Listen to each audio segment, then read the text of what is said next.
네, 제가 설교할 때도 박수도 치고 그래야 되는데 네, 오늘은 누가복음 8장 40절부터 48절까지의 한 사건을 통하여 하나님을 잡으라라는 제목으로 함께 말씀 나누기 원합니다. 누가복음 8장 40절부터 48절까지의 말씀을 우리 함께 교독하도록 하겠습니다. 제가 먼저 40절 읽겠습니다. 예수께서 돌아오심에 무리가 환영하니 이는 다 기다렸음이로라.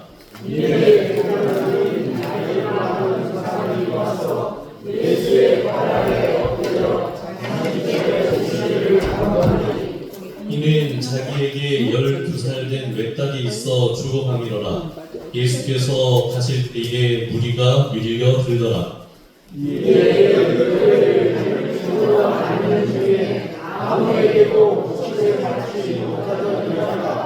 예수의 뒤로 와서 그의 옷가에 손을 대니 혈루증이 즉시 그쳤더라. 예수께서 이르시되 내게 손을 댄 자가 누구냐 하시니 다 함께 베드로가 이르되 주여 우리가 믿으리이다. 예수께서 이르시되 내게 손을 댄 자가 있도다. 이는 내게서 능력이 나간 줄 알미로라 하신대.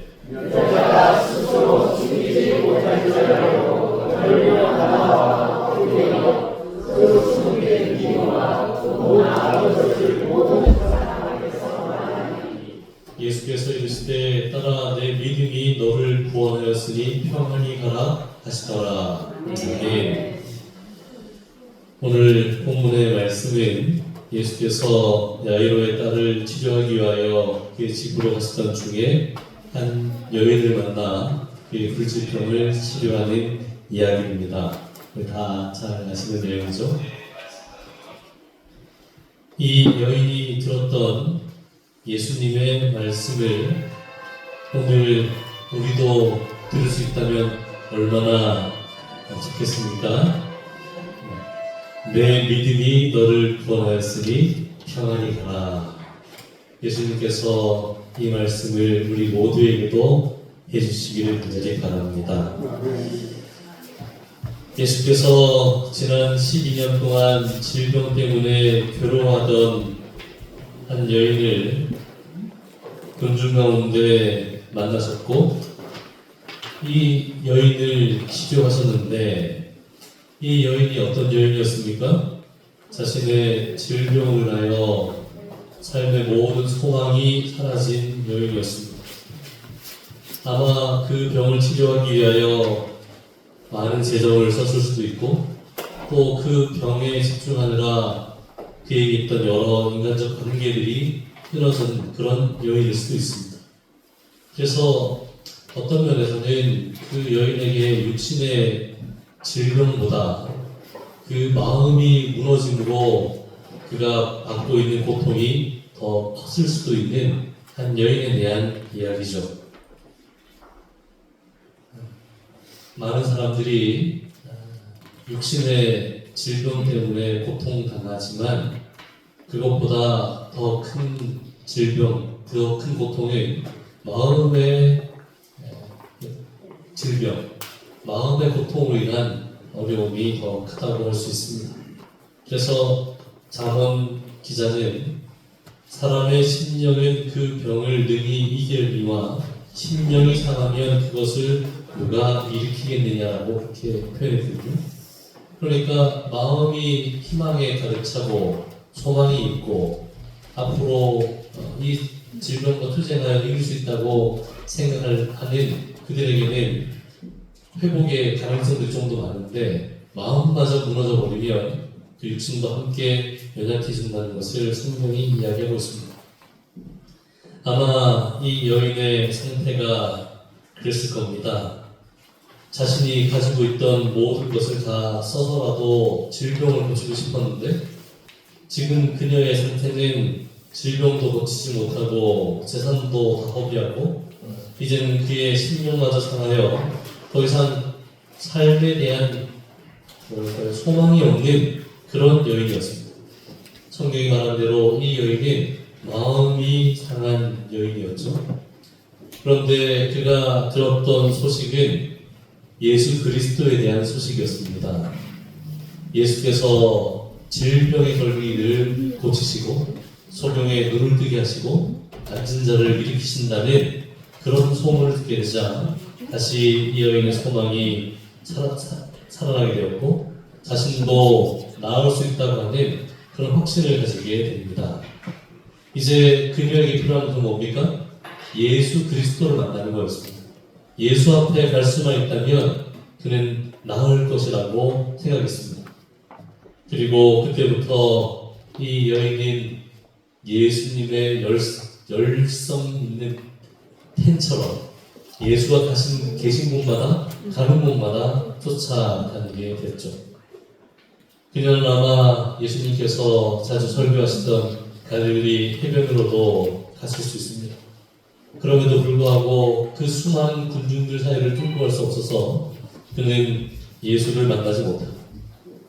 또 레위 마태의 집에 계신다는 이야기를 듣고 거기도 갔을 수도 있고 여러 가지 예수님을 만나기 위하여 그가 나아가려고 했으나 도무지 예수를 만날 수 없는 그 절망의 시간을 다시 한번 맛보고 있는 것입니다.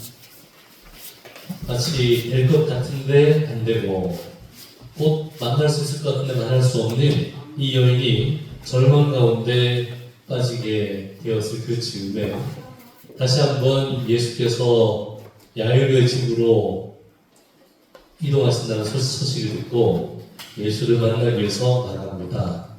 그리고 그 여인이 혼잣말로 뭐라고 얘기합니까? 저 옷자락만 만져도 내 질병이 나을 것이라고 그렇게 이야기합니다.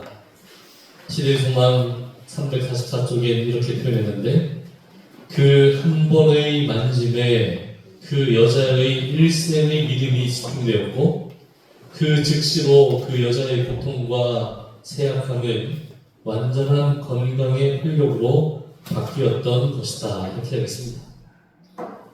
이 여인이 뭘 잡았습니까? 예수의 옷자락을 잡았습니다. 어떤 마음으로요? 간절한 마음으로. 이번이 아니면 다시는 붙들 수 없을 것 같은 마음으로 예수의 옷자락을 잡았어요. 이 여인이 잡을 수 있는 것 중에 가장 귀한 것을 잡은 겁니다. 세상에 많은 사람들이 무언가를 잡고 싶어 하죠. 붙들고 살고 싶어 합니다. 여러분들은 뭘 이렇게 잡고 싶어 하셨습니까? 지난주 동안? 많은 사람들이 재물을 잡고 싶어 합니다. 사력을 다해서 재물을 얻기 위해서 일생을 쓰는 사람들이 얼마나 많습니까? 지금은 그렇지 않지만 예전에 미국으로 이민 갔던 1세대, 2세대 분들이 정말 미국에서 살아남으려고 그렇게 열심히 일을 해서 돈을 많이 벌었는데 돈을 많이 번 다음에는 질병이 다 와서 그 번 돈을 다 질병을 치료하는 데 썼다는 이야기를 종종 들어본 적이 있습니다. 자기가 그것만 붙들면 인생의 모든 것이 해결될 것 같았던 재물, 아무것도 아니라는 이야기를 성경이 얘기하고 있죠. 우리가 누가복음에 보면 한 부자 이야기가 나옵니다. 어리석은 부자 이야기. 가을에 곡식을 거뒀는데 곡식이 수확이 너무 많아서 창고를 걸고 새 것을 지을 꿈에 부풀어 있는 부자 이야기죠. 그런데 그 부자 이야기는 어떻게 끝납니까?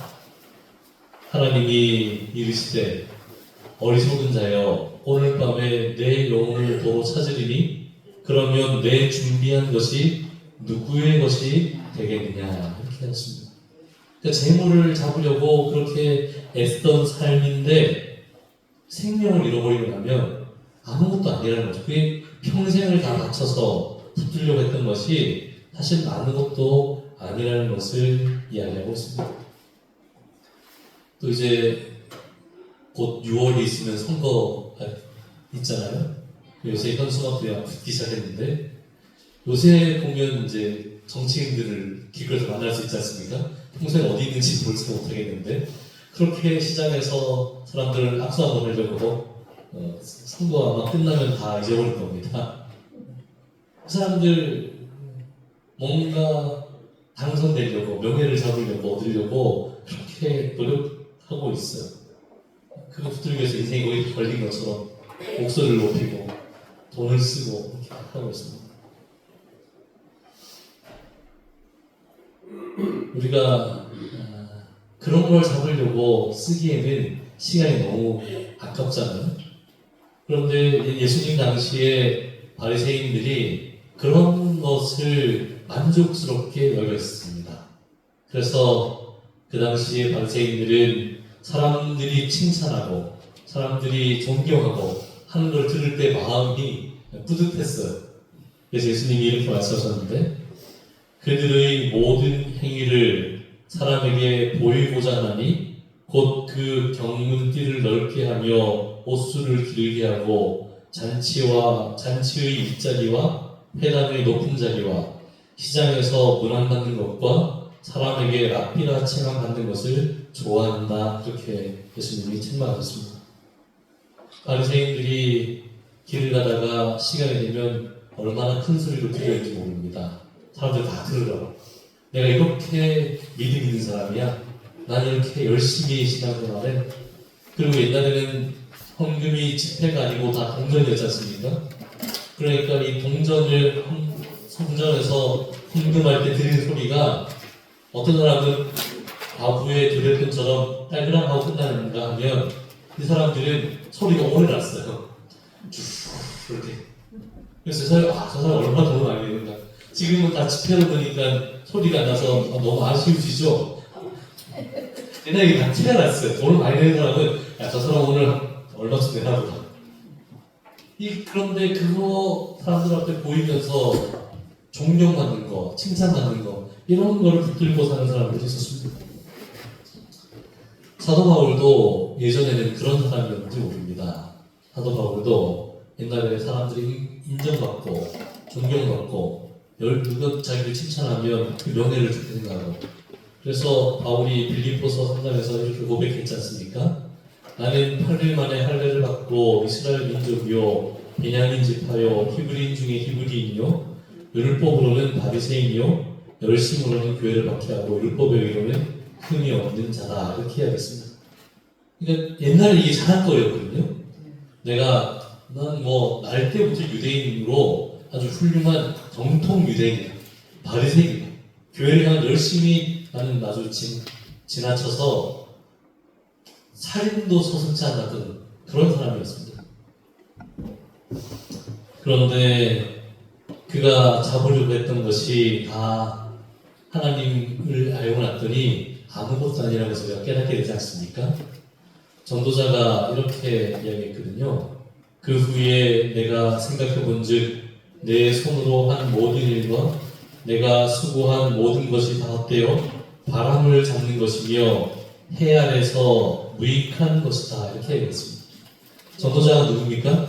솔로몬 왕이잖아요. 솔로몬 왕보다 더 많은 것을 누린 사람이 세상에 없을 만큼 많은 것을 누렸죠. 많은 재물과 명예, 사람이 가지고 싶어 했던 모든 것을 다 잡았던 사람인데 그가 고백하기 뭐라고 고백했다고요? 내가 했던 게 다 무익하고 마치 바람을 잡으려는 것과 같았다고 그렇게 이야기합니다. 바울도 아마 그와 같았을 것이에요. 그 당시를 살았던 많은 이들이 그것으로 만족하지 못했기 때문에 더욱더 거기에 매진했는지 모릅니다. 나중에 사도 바울이 예수님을 만난 다음에 그가 이렇게 고백했습니다. 그러나 무엇이든지 내게 유익하던 것을 내가 그리스도를 위하여 다 해로 여길 뿐더러 또한 모든 것을 해로 여김은 내 주 그리스도 예수를 아는 지식이 가장 고상하기 때문이라. 내가 그를 위하여 모든 것을 잃어버리고 배설물로 여김은 그리스도를 얻고 그 안에서 발견되려 함이라고 해야겠습니다. 사도 바울은 예전에는 세상의 것을 잡고 싶고 사람의 칭찬을 붙들고 싶고 거기에 정말 자기의 인생이 달려있는 것처럼 생각했는데 예수를 만난 다음에 예수를 붙잡고 났더니 전에 잡으려고 했던 것이 다 뭐처럼 여겨졌다고 했습니까? 해로운 것, 배설물처럼 여겨졌다고 이야기했습니다. 그의 이제 인생의 목적은 뭡니까? 구절에 있는 것처럼 이제는 그 안에서 발견되기를 원한다라고 고백했습니다. 오늘 바울의 이 고백이 우리의 고백이 되기를 바랍니다. 우리가 무엇을 잡을 것인가? 세상에 붙들고 살면 좋은 것이 너무나 많은 것 같지만 사도 바울이 잡았던 그리스도를 붙잡아야 할 것입니다.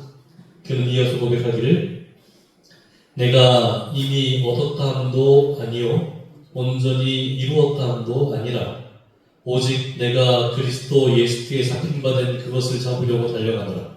형제들아 나는 아직 내가 잡은 줄로 여기지 아니하고 오직 한 일 즉 뒤에 있는 것을 잊어버리고 앞에 있는 것을 잡으려고 나아간다고 이야기했습니다. 사도 바울이 정말 붙든 세상에 가장 가치 있는 것 그것을 잡기 위하여 전진하고 있는 자신의 삶을 고백했어요.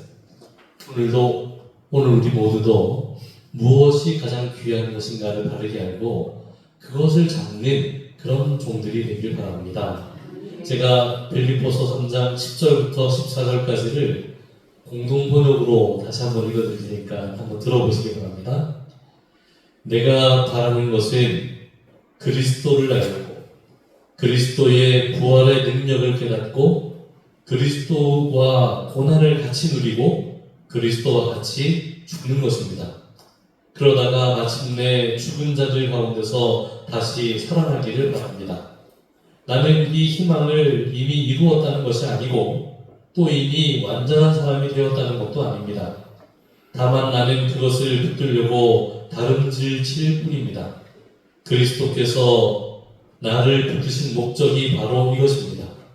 형제 여러분, 나는 그것을 이미 붙들었다고 생각하지 않습니다. 다만 나는 내 뒤에 있는 것을 잊어버리고 앞에 있는 것만 바라보면서 목표를 향해 달려갈 뿐입니다. 하나님께서는 그리스도 예수를 통하여 나를 부르셔서 높은 곳에 살게 하십니다. 그것이 나의 목표이며 내가 바라는 상입니다. 이렇게 고백했습니다. 그는 붙들고 싶은 것이 있었어요. 그것이 바로 예수 그리스도에게 속한 것. 그것을 붙들고 이제 옛날 것은 다 잊어버리고 앞을 향하여 전진하기를 바라는 것입니다. 오늘 우리도 이와 같이 귀한 것을 붙들어야 돼요. 그런데 왜 사람들이 그것을 붙들지 못하고 다른 것들을 이렇게 붙들고 사는가? 그것은 그들에게 빛이 없기 때문에 그렇습니다. 어떤 사람이 캄캄한 밤에 달빛도 없는 그 산길을 걷고 있었는데 발을 헛디뎌서 벼랑에서 떨어졌어요. 그러다가 나무 뿌리를 붙들고 간신히 살아납니다. 이 사람이 이 밤에 그 나무 뿌리를 붙들고 밤새 거기서 매달려 있어요. 행복했을까요? 아니요, 행복하지 않았습니다. 그것만 넣으면 어떻게 됩니까? 죽으니까 그냥 아등바등 그 나무 뿌리를 붙들고 밤새 고통 가운데 거기에 매달려 있었어요. 그리고 이제 동이 틀벽이 되어서 보니까 자기가 매달려 있던 그 나무 가지가 바닥에서 한 1m도 안 떨어진 데 자기가 매달려 있던 거예요. 왜 밤새 그거 붙들고 매달려 있었죠? 죽을까봐.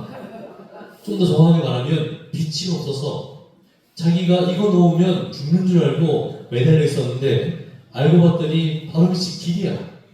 그거 놓고 과감히 놓고 갔으면 집을 있었을 그 사람이 빛이 없으므로 자기가 붙들고 있는 것이 인생의 전부인 것처럼 이거 놓으면 죽을 것처럼 어떤 사람에게는 그것이 돈이고 어떤 사람에게는 그것이 명예고 어떤 사람에게는 다른 무엇이 될 수 있는데 그건 놓으면 마치 인생이 다 끝날 것처럼 거기에 매달려 있다가 죽을 때까지 그의 인생이 거기 매달려 있다가 그의 삶을 마치는 사람들이 얼마나 많은지 모릅니다.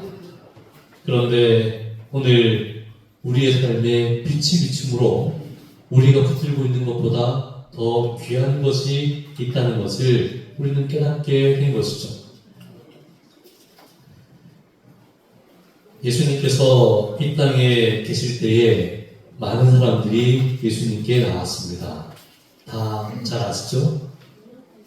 오병이어의 기적이 펼쳐질 때에 그 예수님 앞에 나왔던 수많은 사람들이 예수님을 뭘로 만들려고 했습니까? 왕으로 만들려고 했습니다. 왜 그렇게 예수님 쫓아다니고 했냐면 예수님이 왕이 되어서 내 삶이 좀 편했으면 좋겠다 이렇게 생각한 거예요. 그러니까 예수를 쫓아다니던 사람들도 그들이 간절한 마음으로 그리스도 안에 있는 생명과 구원을 바란 게 아니고 뭐를 원했습니까? 왕이 되어서 내 삶이 편했으면 좋겠다. 이걸 바라고 예수를 쫓아다니는 것입니다. 오늘 본문을 읽었던 누가복음 8장 40절 첫 절을 읽어보면 이에 예수께서 돌아오심에 무리가 환영하니 이는 다 기다렸습니다 그랬어요. 사람들이 왜 예수님을 기다렸습니까? 예수님 만나서 잘 살아보려고 기대하는 게 다 있었어요. 예수님 오시면 뭔가 원하는 게 다 있었어요. 그들은 바꿔 말하면 예수를 붙들려고 할 때에도 자기의 이익을 위하여 붙들려고 했던 것이지 예수 그리스도 안에 있는 생명을 붙들려고 했던 것이 아닌 것입니다. 그리스도 주위에 얼마나 많은 사람들이 있었습니까? 그 여인이 예수께 나아가려고 할 때에 사람들이 많아서 못 나간 적이 얼마나 많습니까? 삭개오가 예수님을 만나려고 했는데 사람들이 너무 많아서 예수를 만나지 못함으로 뽕나무에 올라간 거 아닙니까? 그만큼 수많은 사람들이 예수 주위에 있었어요. 그런데 그 사람들이 뭘 경험하지 못합니까? 구원을 경험하지 못합니다. 날마다 눈만 뜨면 예수의 이름을 부르며 그 앞에 달려갔던 사람들, 수많은 무리가 예수를 옹이했으나 그들 중 누구도 그리스도의 능력을 경험하지 못했습니다. 예수님께서 누가복음 4장에서 이렇게 말씀하셨어요. 엘리야가 그중 한 사람에게 보내심 받지 않고 오직 시돈 땅에 있는 사렙다 과부에게 뿐이었으며 또 엘리사 때에 이스라엘에 많은 나병 환자가 있었을 때 그중 한 사람도 깨끗함 얻지 못하고 오직 수리아 사람 나아만 뿐이었다 하는 생각했습니다. 무슨 말입니까? 엘리사가 이스라엘의 선지자인데 그 땅에 있는 사람들은 누구도 엘리야와 엘리사를 통하여 유익을 얻지 못하고 오히려 시돈 땅에 있는 사렙다 과부만 유익을 얻고 수리아 사람 나아만이 엘리사에게 나와서 치료를 받았다고 이야기하고 있습니다. 이스라엘에 문둥병자가 없었습니까? 이스라엘에 수많은 문둥병 환자들이 있었어요. 그런데 그 중에 누구도 나아 믿지 못하고 누구만 수리아 사람 나아만만 엘리사에게 나가서 치료를 받았다는 이야기가 슬픈 이야기라고 이렇게 예수님이 말씀하십니다.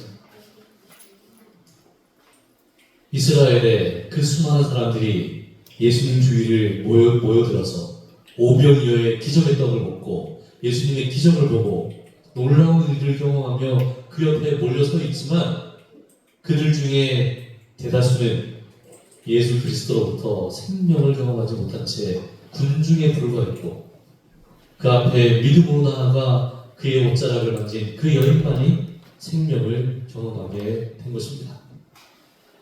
예수님이 누가복음 18장 8절에서 내가 너희에게 이르노니 속히 구원을 풀어주리라. 그러나 인자가 올 때에 세상에서 믿음을 보겠냐고 말씀하셨습니다. 오늘 이렇게 수많은 사람들이 교회에 다니고 있는데 예수님께서 뭐라고 말씀하셨어요? 인자가 올 때에 세상에서 믿음을 보겠냐고 말씀하신 것입니다. 오늘 우리는 믿음으로 그분 앞에 나아가게 되기를 간절히 바랍니다. 믿음으로 예수를 붙들게 되기를 간절히 바랍니다. 교회를 다니는 것을 믿음이 있다고 말하지 않아요. 오늘 우리 교과에서 잘 배우지 않습니까? 그의 이름을 알고 나이를 안다고 해서 그를 안다고 말하지 않습니다. 제가 우리 대한민국 대통령이 누구고 그가 저는 뭘 했고 저는 뭘 했고 그런 내용을 안다고 해서 제가 대통령을 안다고 말할 수 있는 게 아니고 마치 우리 집사람처럼 함께 먹고 마시고 살면서 그가 뭘 좋아하고 그의 성격이 어떻고 이걸 아는 것을 안다고 하는 것처럼 믿음이라는 것이 그와 같은 것이죠. 교회 다니고 성경을 외우고 찬미를 부른다고 해서 믿음이 있는 것이 아니라 그리스도를 붙들고 그의 능력을 경험하고 그의 생명이 나의 생명이 되는 그런 경험이 우리에게 필요하다는 것을 가르쳐주고 있습니다. 시대의 소망 347쪽에 있는 말씀을 우리 다 함께 좀 읽어보겠습니다. 그리스도를 시작. 그리스도를 단순히 세상의 구주로 받아들이는 영목상의 믿음은 결코 심령의 치유를 가져올 수 없다. 그냥 이름뿐인 믿음은 능력이 없다고 우리에게 가르쳐주고 있습니다. 구원에 이르는 믿음은 단순히 진리에 대한 지식적 동의가 아닙니다. 하나님을 안다고 말할 때 그 알미, 그의 이름을 아는 것을 말하지 않는 것처럼 그렇습니다. 믿음을 활용함으로만 우리는 하나님의 축복을 받을 수 있어요. 그래서 그리스도에 대해서 우리가 안다고 말할 때 그 알미, 하나님을 믿는다고 할 때 그 믿음이 성경이 말하는 암과 믿음이 되기를 간절히 바랍니다. 야고보는 이렇게 이야기했어요. 내가 하나님은 한 분이신 줄을 믿느냐? 잘하는 거다. 근데 누구도 믿는다고요? 귀신도 믿는다. 하나님이 한 분이라는 사실을 아는 것은 귀신도 알고 두려워 떤다고 그랬어요. 그러니까 우리에게 요구되는 믿음은 그런 믿음이 아니라 내 삶에 임하심으로 나에게 생명을 주시는 하나님, 개인적으로 내가 경험한 그 하나님을 아는 믿음을 말하고 있는 것입니다. 이것은 신앙의 연수와 관계가 없어요. 내가 오래 신앙했다고 그런 믿음이 생기는 것이 아니에요. 내가 신앙이 짧다고 해서 그런 믿음이 안 생기는 것도 아닙니다. 예수님을 만났던 니고데모는 평생 신앙했지만 그런 믿음이 없었고, 예수님을 십자가에서 인정하고 고백했던 십자가의 강도는 짧은 시간이지만 하나님에 대한 믿음을 가지고 당신의 나라가 임하실 때에 나를 기억해달라고 하는 그의 믿음을 고백했습니다. 오늘 우리에게 그와 같은 개인적인 관계로 말미암아 생긴 믿음이 있게 되길 간절히 바랍니다. 시대의 소망을 우리가 읽어보면 우리에게 한 고백의 말씀이 있습니다. 그것은 바로 시대의 소망 578쪽부터 있는 말씀인데, 믿음의 노독들은 자신들이 고백하는 하나님이 있다는 겁니다. 아담은 고백하기를 그분은 뱀의 머리를 상하게 할 여인의 후손이라고 그렇게 고백할 것이다. 아브라함은 고백하기를 이분은 살레왕 멜기세덱이요 평화의 왕이라고 우리들에게 말할 것이다. 야곱은 이분은 유다 지파의 실로라고 고백할 수 있는 것입니다. 이사야는 말하기를 임마누엘, 기묘자, 모사, 전능하신 하나님, 영존하신 아버지, 평강의 왕이라고 그렇게 고백할 수 있는 것입니다. 예레미야는 말하기를 다윗의 가지요 여호와 우리의 의라고 그는 말할 수 있는 것입니다. 다니엘은 말하기를 그분이 메시아라고 그렇게 말할 것이다. 호세아는 말하기를 그분은 만군의 하나님 여호와시고 여호와는 그분의 기념 칭호라고 말할 것이다. 신뢰 요한은 말하기를 그를 세상 죄를 지고 가는 하나님의 어린 양이라고 그는 말할 수 있을 것이다. 아담부터 시작하여 하나님을 개인적으로 알았던 모든 믿음의 노독들은 그가 알고 있는 하나님이 있었어요. 그리고 하나님을 부를 때에 그가 아는 대로 그 이름을 부를 것이었습니다. 침례 요한은 세상 죄를 지고 가는 하나님의 어린 양으로서 예수 그리스도를 불렀습니다. 오늘 우리는 그리스도를 누구라고 부를 수 있겠습니까? 우리가 예수 그리스도를 개인적으로 알지 못하면 우리의 삶에 소망이 없고 우리의 삶에 생명이 없는 것입니다. 많은 사람들이 믿음을 하나의 의견처럼 그렇게 생각할 수 있는데, 그 의견이 믿음이 아니라 그분이 가지고 있는 생명이 내 것이 되도록 그분과 연결되는 것이 믿음이라는 것을 기억하게 되길 바랍니다. 우리가 이 여인의 이야기를 처음에 시작했는데 처음 예수님께서 이 여인을 만나기 전에 누구의 요청으로 가고 있었습니까? 야이로의 요청으로 그의 집에 가고 있었습니다. 야이로의 집이 지금 분위기가 어떨까요? 이제 곧 그의 딸이 죽어가고 있었기 때문에 초상집 분위기예요. 이 여인의 삶도 어떤 삶입니까? 나을 수 없는 질병으로 인하여 마치 살아있으나 죽은 것과 같은 그런 삶이었습니다. 그러나 성경이 공교롭게도 이 여인이 혈루증을 앓은 지가 12회 되었다고 이야기하고 있고 야이로의 딸은 몇 살이라고 그랬습니까? 12살이라고 그랬습니다. 그러면 지금 이들은 양쪽 다 무슨 상태예요? 절망의 상태예요. 근데 12년 전으로 돌아간 거죠. 12년 전으로. 야이로의 집에는 무슨 일이 있었습니까? 그의 딸이 태어났어요. 기쁩니까? 슬픕니까? 세상의 모든 것을 다 얻은 것처럼 기뻤을 겁니다. 정말 사랑스러운 딸, 말 그대로 눈에 넣어도 아프지 않을 것 같은 딸이 태어났어요. 이 여인의 집에는 무슨 일이 있었습니까? 불치병 선고를 받은 날입니다. 세상이 무너졌겠죠? 절망이 그의 삶을 사로잡았습니다. 한 집에 뭐가 있고 한 집엔 기쁨이 가득하고 한 집에는 절망이 넘치는 그 시간으로부터 12년이 흘렀습니다. 그리고 어떻게 됐습니까? 두 집 다 무슨 상태예요? 낙심하여 절망 가운데 있는 것입니다. 우리의 인생이 기쁨으로 시작하든 고통으로 시작하든 그 끝이 다 어디에 있습니까? 말 없는 무덤으로 끝나게 되는 것입니다. 이게 삶의 모습이에요.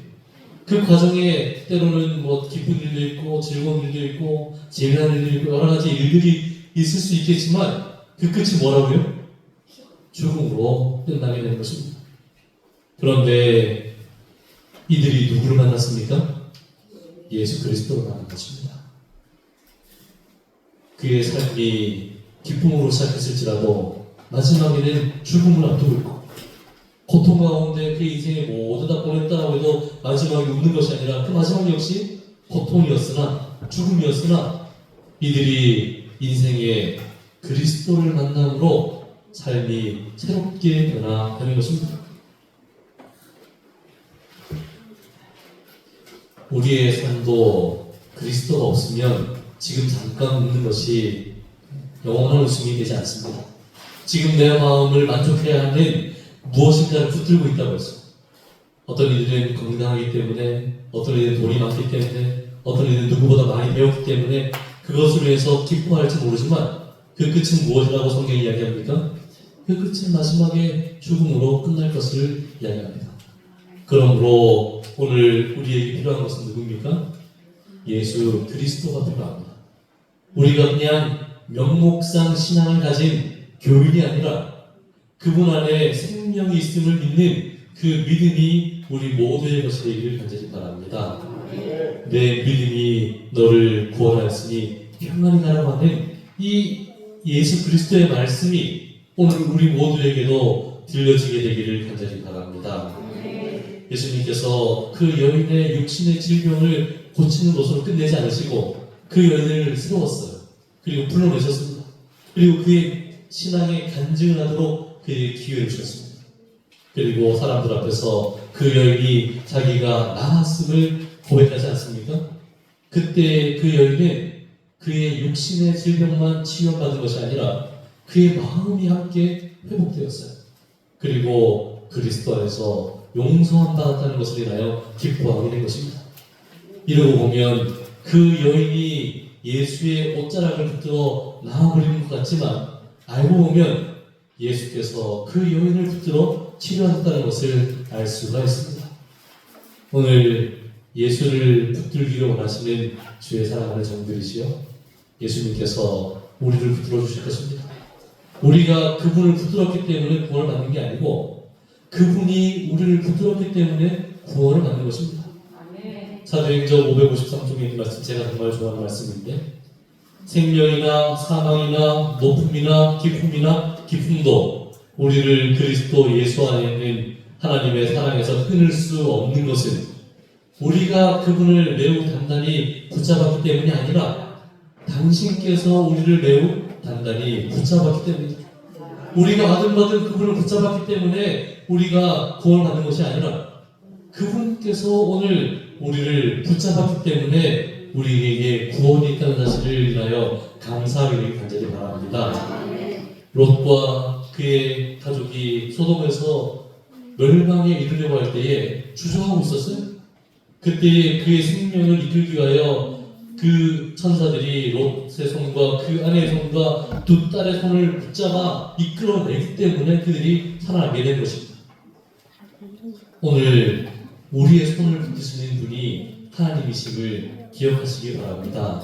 두려워하지 말라, 내가 너와 함께하리라. 놀라지 말라, 나는 내 하나님이 됩니다. 내가 너를 불쌍히 아니라 참으로 너를 도와주리라. 참으로 나의 의로운 오른손으로 너를 붙들리라고 약속하신 분이 우리 하나님이십니다.